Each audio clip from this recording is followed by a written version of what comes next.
एक बार की बात है, श्राद्ध पक्ष आ गया, आने ही वाला है श्राद्ध पक्ष।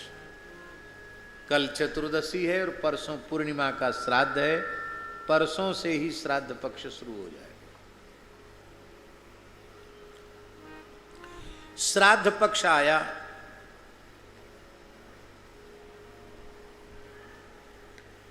तो इनके बड़े भैया पंडित बंशीधर मेहता इनके घर आए, नरसिंह जी के घर आए। आपने अपने बड़े भाई के चरणों में प्रणाम किया, बड़े आदर से उनको बिठाया। तब उन्होंने कहा कि देखो भैया नरसिंह, पिताजी का श्राद्ध है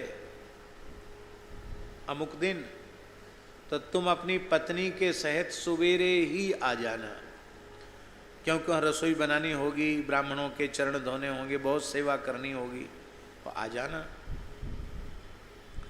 आपने कहा मैं अवश्य आऊंगा, पिताजी का श्राद्ध है तो मैं जरूर आऊंगा, किंतु भाई साहब आप क्षमा करना, सवेरे से ठाकुर सेवा है, नित्य नियम है, तो अपने ठाकुर जी को भोग धराने के बाद जैसे ही जल्दी से जल्दी मुझे भगवत सेवा से जैसे ही अवकाश मिलेगा, हमारे नित्य नियम से अवकाश मिलेगा, हम तत्काल पहुंचेंगे।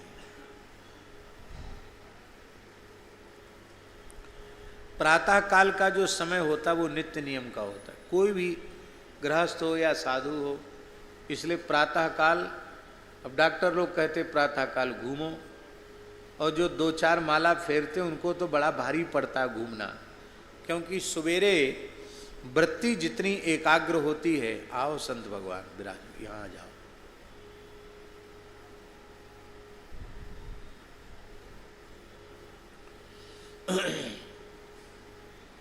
नरसिंह जी की कथा हो और साधु ना आवे तो कैसे काम चलेगा। साधु आते हैं, यही कथा चल रही है और साधु आ गए। तो राम जी प्रातः काल नित्य नियम का समय होता है।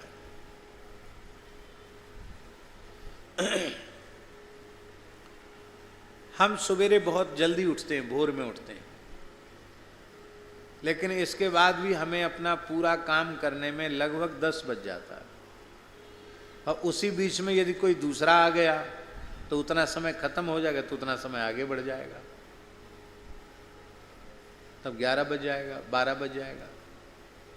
भाई समय तो उतना ही है ना, आप दूसरे को दो दोगे तो आपका उतना समय घट जाएगा, और आपको अपना काम पूरा करना है तो उतने समय तक आपको बैठना पड़ेगा। तो नरसिंह जी ने कोई अनुचित बात नहीं कही थी। उन्होंने कहा था भाई साहब हम जल्दी से जल्दी अपने ठाकुर जी की सेवा करके, नित्य नियम करके शीघ्रातिशीघ्र उपस्थित हो जाएंगे। इतना सुनते ही बंशीधर जी के मन में द्वेष तो पहले से ही था, उसको भयंकर क्रोध आ गया। बस बस सुन लिया तुम्हारी बात, जिस पिता ने तुम्हें पैदा किया उस पिता के प्रति श्रद्धा नहीं, कहते फुर्सत होगी तब आएंगे। नरसिंह जी ने हाथ जो, भाई साहब ये मैंने नहीं कहा कि फुर्सत होगी तो आएंगे, नहीं होगी तो नहीं आएंगे, आप तो बात को बदल कर बढ़ा चढ़ा कर कह रहे हैं। नहीं नहीं, मैं कुछ नहीं सुनना चाहता हूं। तेरे जैसे जात कुजात के साधुओं को, भिखमंगों को इकट्ठे करके खिलाने पिलाने वाले को घर में बुलाने से मेरी प्रतिष्ठा कोई बढ़ेगी थोड़ी ही। मैं बिल्कुल नहीं चाहता केवल लोक मर्यादा के कारण कि लोग कहेंगे अपने भाई को अपने पिता के श्राद्ध में नहीं बुलाया, इस लोक लाज के कारण हम तुमसे कहने आए, और तू ज्ञान उपदेश छांट रहा है कि हम अवकाश प्राप्त होने पर आएंगे। तो ऐसा है, हमारे यहां मत आना, अपने पिता का श्राद्ध वहीं कर लेना, अपने घर पर ही श्राद्ध कर लेना। नरसिंह जी ने कहा कि आप इस समय मेरे पिता के स्थान पर हैं, आप ही आज्ञा कर रहे हैं कि घर पर श्राद्ध कर लेना, तो कोई बात नहीं, हम पिताजी हमारे भी, हम घर पर श्राद्ध कर लेंगे। अब यद्यपि नरसिंह जी को अक्रूर जी सब कुछ व्यवस्था बना के गए थे, लेकिन भैया कोई कमावे तो 1 पैसा नहीं, और खर्च एकदम लुटावे तो कुबेर का खजाना भी खाली हो जाएगा। सामान्य की तो चले क्या। नरसिंह जी के घर में जो कुछ आया था सब तो लुटा दिया, अब अभाव जैसा हो गया। संत आते हैं तो आप कहते हैं भैया अब तो सीताराम राधे श्याम कीर्तन करते हुए जाओ, गांव में कुछ अन्न चून मिल जाए वो आ जाएगा, उसी से ठाकुर जी को भोग लग जाएगा, उसी से व्यवस्था चलेगी, क्योंकि अब कुछ ऐसी व्यवस्था नहीं है। तो नरसिंह जी महाराज जूनागढ़ के एक स्थान पर गए जहां एक विशाल चबूतरे पर नागर जाति के ब्राह्मण बैठा करते थे। ऐसा होता गांव में चौपाल होती, वहां बड़े प्रतिष्ठित लोग बैठते हैं। तो ब्राह्मण वहां बैठे रहते थे। 2-4 ब्राह्मणों को निमंत्रण देने आए, बोले महाराज आप हमारे घर में पिताजी का श्राद्ध है, आप आ जाना। वो ब्राह्मण तो द्वेष करते थे, तो उन ब्राह्मणों ने कहा अरे नरसिंह जी तुम्हारे पिताजी का श्राद्ध, अब तक तो तुमने हम लोगों को न्योता दिया नहीं, इन मुंडे बैरागियों को ही भोजन करा रहे हो, इन्हीं की सेवा कर रहे हो, कभी अपनी जाति बिरादरी को बुलाया नहीं, और अब पिताजी के नाम पर श्राद्ध करने जा रहे हो। एक बार तो कम से कम जाति गंगा को बुलाकर अपने घर को पवित्र करवा लो। 700 घर थे नागर ब्राह्मणों के। कितने घर थे? 700 घर। 700 घर होंगे तो परिवार कितने, एक एक घर में कितने लोग रहते हैं। तो मैं चूल के, चूल जानते हो ना, मैं पूरी चूल के पूरी नागर जाति ब्राह्मण समुदाय को क्यों नहीं निमंत्रण कर लेते हो? क्या वे लोग प्रसाद के अधिकारी नहीं हैं? पूरी जाति गंगा को अपने घर पे बुला के अपने घर को पवित्र कर लो। नरसिंह जी ने कहा आपकी बात तो बिल्कुल सही है, भगवत प्रसाद के तो सब अधिकारी हैं। उन नरसिंह जी को ये पता नहीं था कि 2-4 नहीं, ये पूरे को गांव को न्योता दे देंगे, उनको ये पता नहीं था। उन्होंने तो सहज भाव से कह दिया था कि हाँ अच्छी बात है, प्रसाद तो सबको मिलना चाहिए।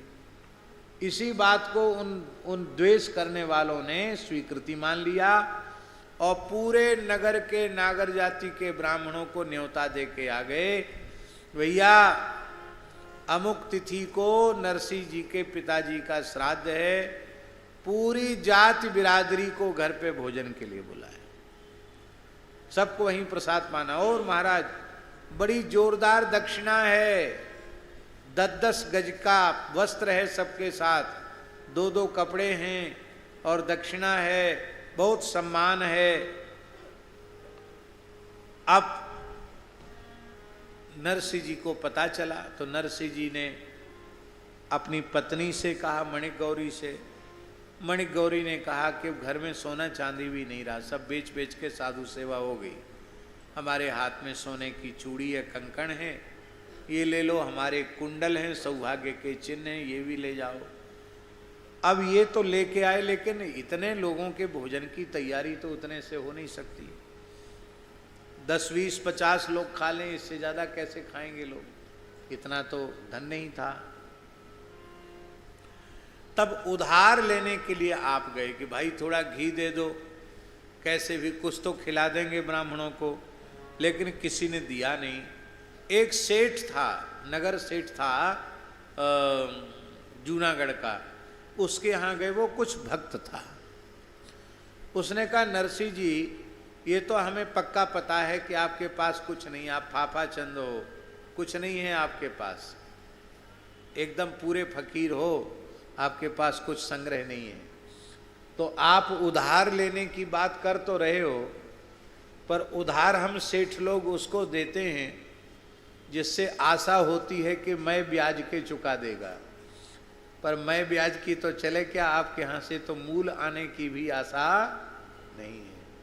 लेकिन फिर भी आपकी प्रतिष्ठा की बात है तो हम सारा राशन तो आपके घर में पूरे ब्राह्मणों के झरा भंडारा का भिजवा देंगे, हमको कुछ चाहिए नहीं तुमसे, बस एक बात है, हमको 2-4 भजन सुना दो, हम उसी को मान लेंगे कि हमको मिल गया। उस सेठ के मन में था कि चलो इस बहाने एक भक्त की सेवा और ब्राह्मण भोजन करेंगे तो हमको भी पुण्य मिलेगा, इस भाव से। और नरसिंह जी अपना तानपूरा लेकर भजन गाने बैठे। तो भजन गाने में ऐसे तन्मय हो गए नरसिंह जी कि उनको यही भूल गया कि आज हमारे घर में श्राद्ध है, मेरे पिताजी के श्राद्ध में पूरी नागर जाति निमंत्रित है। वो सब बात भूल गए, भजन सुनाने में मग्न हो गए। और सेठ भी इतना प्रेम विभोर हो गया कि वो भी बेसुध हो गया भजन सुनने में, उसको भी होश नहीं रहा।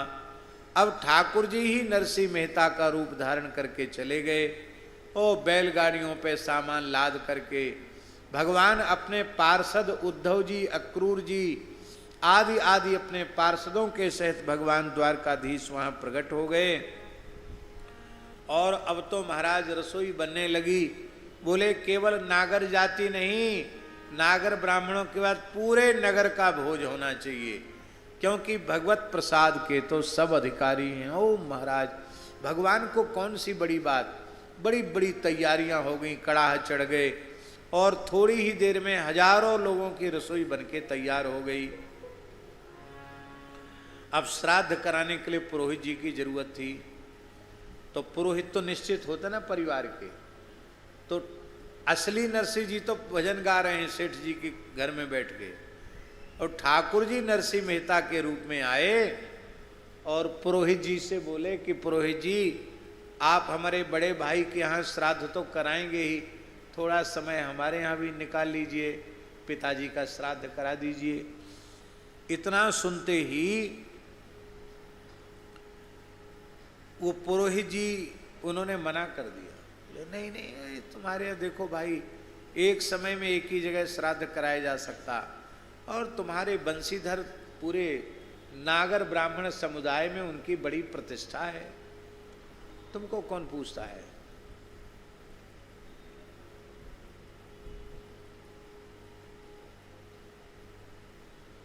इसलिए तुम क्या सत्कार करोगे पुरोहित को। आज के पहले कभी पुरोहित जी का सम्मान किया है?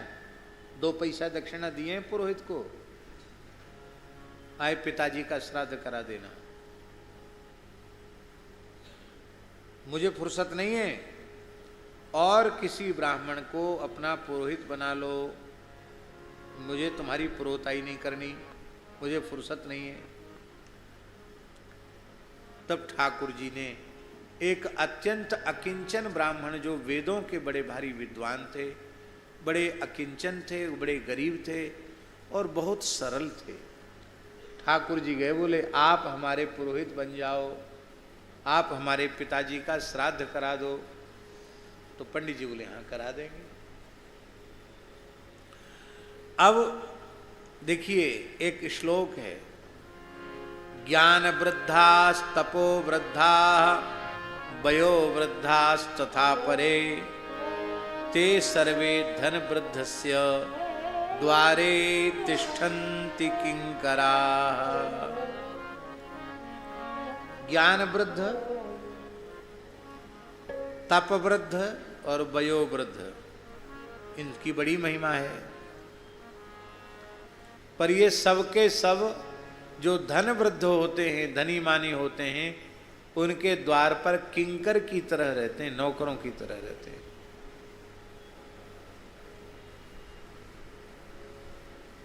तो पुरोहित जी भी चले गए, धन वृद्ध के यहाँ चले गए, नरसिंह जी के यहाँ नहीं गए। नरसिंह रूपधारी प्रभु ने श्राद्ध पंडित जी से करवाया, और वो जमाने की बात है महाराज जी, उस जमाने में 51 स्वर्ण मुद्राएं दक्षिणा में दी। कितनी? जहां कौड़िया चलती थी, छदाम चलते थे, उस समय ठाकुर जी ने जब कहते थे 1.25 रुपया दक्षिणा का होता है, उस समय ठाकुर जी ने 51 सोने की मोहरें दी, पूरे घर के लिए सोने चांदी के बर्तन दिए, साल भर का पुरोहित जी के घर में खाने का राशन सामान हो कुछ दे दिया, पूरा घर भर दिया। पुरोहित जी तो प्रेम के मारे उनकी आंख से आंसू बहने लगे। बोले अब हमको जगह जगह पंडिताई पुरोहिताई की जरूरत नहीं है, हमारा एक ही जजमान बहुत है, नरसिंह भगत है, वो तो माला माल कर दिया। और महाराज जी हजारों लोगों ने भोजन किया, सभी ब्राह्मणों को एक एक स्वर्ण की मुहर दक्षिणा में दी गई, सबको 5-5 वस्त्र दिए गए, सबको पात्र दिए गए, जूता छाता चप्पल खड़ाऊं सब कुछ दिया गया। अब पूरे जूनागढ़ में नरसिंह जी की जय जयकार हो गई। बोले भैया बड़े बड़े लोग हुए, पर इन 100-200 साल में ऐसा कोई देखा सुना नहीं गया जिसने अपने पिता के श्राद्ध में इतनी उदारता पूर्वक खर्च किया हो। आश्चर्य है कहाँ से आता है, कौन खर्च करता है। इधर सब काम हो गया और सबके पालेने के बाद नरसिंह जी की पत्नी मणिक गौरी वो पा रही थी। नरसिंह जी भी पा चुके थे। कौन नरसिंह जी? असली नरसिंह जी नहीं, ठाकुर जी नरसिंह जी बने थे, वो भी पा चुके, और उसी थाली में उनकी पत्नी पा रही थी। और अब नरसिंह जी 2-4 किलो घी डिब्बा में लेकर के पहुंचे वहां, तो पत्नी को भोजन करते देखा। अरे बोले अभी ब्राह्मणों का न्योता नहीं हुआ, तुम पहले ही खाने लग गई। अरे बोले महाराज पूरी जाति के ब्राह्मण हजारों लोगों को लेके आप आए, पूरा भंडारा हो गया, आप भी पा चुके हो, आपके पाने के बाद मैं आपका प्रसाद थाली में ले रही हूं। आप रोने लग गए। देवी तुम बड़ी भाग्यशालिनी हो, साक्षात प्रभु का तुमने दर्शन किया, साक्षात प्रभु का अधरामृत तुमने प्राप्त किया। अब यह प्रसाद हमको भी प्रदान करो। बड़े प्रेम से नरसिंह जी ने भी भगवत प्रसाद ग्रहण किया। और अब बेचारे वो जो पंडित जी थे, कौन, जो वस्तुतः पुरोहित जी थे, जो बंशीधर जी के यहाँ श्राद्ध कराने गए थे, तो जो श्राद्ध खा के आए थे ना बंशीधर जी के यहाँ, वे भी दौड़े दौड़े चले गए नरसिंह जी के यहाँ। देखो श्राद्ध आने वाला है, ब्राह्मण श्राद्ध में 2 जगह निमंत्रण यदि खा लेता है तो श्राद्ध नष्ट हो जाता है। इसलिए श्राद्ध में एक ही यजमान के घर भोजन करना चाहिए। 24 घंटे में एक ही बार पाना चाहिए, न बाल भोग करना चाहिए न ब्यारू करना चाहिए। द्वारा भोजन करते ही श्राद्ध नष्ट हो जाता है। इसलिए श्राद्ध में निमंत्रित ब्राह्मण को तृप्त होकर पवाना पड़ता है। यहां तक लिखा है श्राद्ध में भोजन करने वाले ब्राह्मण को लौटकर फिर कोई पूजा पाठ कर्मकांड नहीं कराना चाहिए। स्नान करके 1 सहस्त्र गायत्री का जप करना चाहिए और भूमि पर शयन करना चाहिए।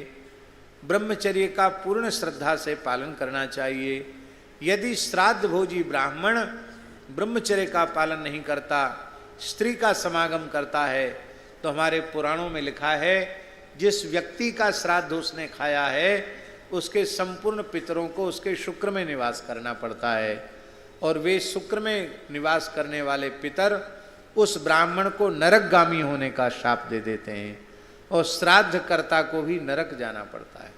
इसलिए श्राद्ध में बहुत विचार किया गया है। श्राद्धे कुर्यान्न विस्तरम, श्राद्ध में विस्तार न करे। श्राद्ध में सर्वश्रेष्ठ ब्राह्मण को निमंत्रण करना चाहिए, जो कम से कम 2 काल की संध्या करता हो, गायत्री का जप करता हो, उसे श्राद्ध में भोजन कराना चाहिए। अब ब्राह्मण बेचारे क्या करें, ब्राह्मणों का दोष नहीं है। ब्राह्मण सोचते हैं भैया कनागत ही तो कम से कम कुछ आमदनी का समय है, ये 16 दिन आमदनी के हैं, और इसी को हाथ से निकल जाने देंगे तो आमदनी कैसे होगी फिर। अब लोग देते हैं थोड़ी थोड़ी दक्षिणा, 100-100 रुपये दक्षिणा देंगे मान लो, तो 5 जगह न्योता थोड़ा थोड़ा खाया तो कितना हुआ, 500 रुपये हुआ।